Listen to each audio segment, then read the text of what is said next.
Well, time to deal with Erika. Unfortunately, I can't really do much about some of these fights. Like, they are unavoidable, unfortunately. Which kinda sucks, because, let's face it, they're not hard fights. Like, I don't care if you twins send out a victory bell. You know, it's level 35. Now, if it was level 50, maybe I'd actually care about it.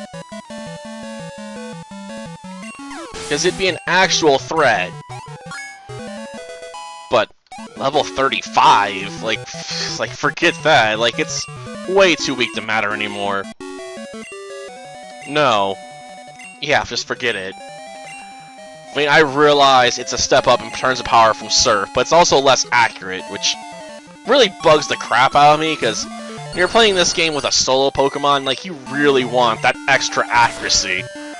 Just being able to guarantee hits is better than being able to hit really hard, you know?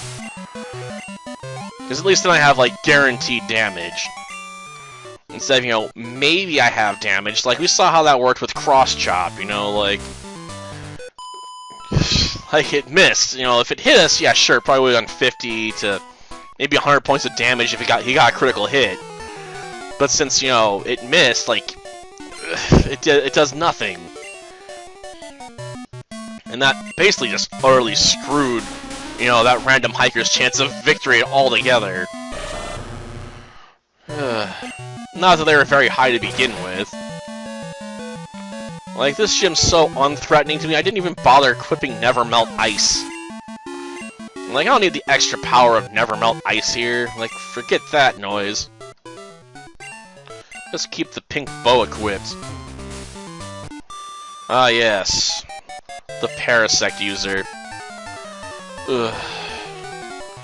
I wish I could be less, you know, disgusted by it, but unless... Oh, it's a Paras? That's even worse.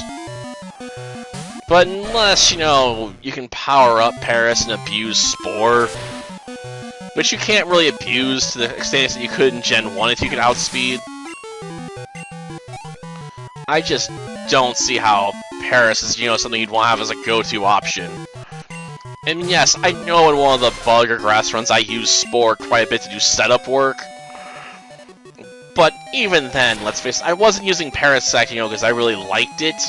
It's just one of the most effective options I had, you know, for a guaranteed sleep on the first turn. Even then, I could easily replace it, you know, with Sleep Powder from Butterfree or something. Like, there were other options for putting Pokemon to sleep. For a bug run, or even a grass run, because, you know, there's always Sleep Powder on a lot of grass types, too.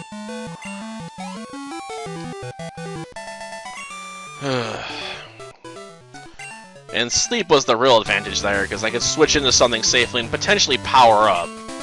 And then just wreck shit, you know, with something like Scyther. Like, Scyther, use, you know, Swords Dance, and then, you know, cut the opponent down with your sheer raw power. Of course, I wanted to do another run. I might have to consider, you know, using Leba and then switching into Parasect maybe, but that'd be a terrible idea. Ice Punch. Ugh. Well, that takes care of Tangela. And next comes, what is it gonna be? Jumpluff, okay, a grass flying type. Like, if you saw I had Ice Punch, you know, and you're a regular opponent, you know, like an actual human player, you'd probably be like, I am not using Jumpluff next. I mean, that 4 times weakness would pretty much guarantee it gets knocked out. Of course, a human opponent would probably demand we fight, you know, with Pokemon of the same level. That way, you know, there is no real tactical advantage given to either side. You know, there's a reason why in a lot of games, you know, PvP areas and stuff, you know, put you at the same level so you can't just walk around killing people easily. Unlike, say, Wall of Souls, where a level 100 player killer can attack, you know, level 20 player killers plus in the field. Like, oh, you're level 25? Well, I'm level 100. Ha ha! Like, just kills you instantly. I don't usually run player killer characters for that reason, albeit nowadays if you go on Wall of Souls, there's basically no one ever in the servers, so you're kind of just basically playing like you're on solo game anyway. mean, sometimes I see people there, but it's very rarely, because most people, you know, can't keep their interest in the game for long, because there's just not much to do in Well of Souls.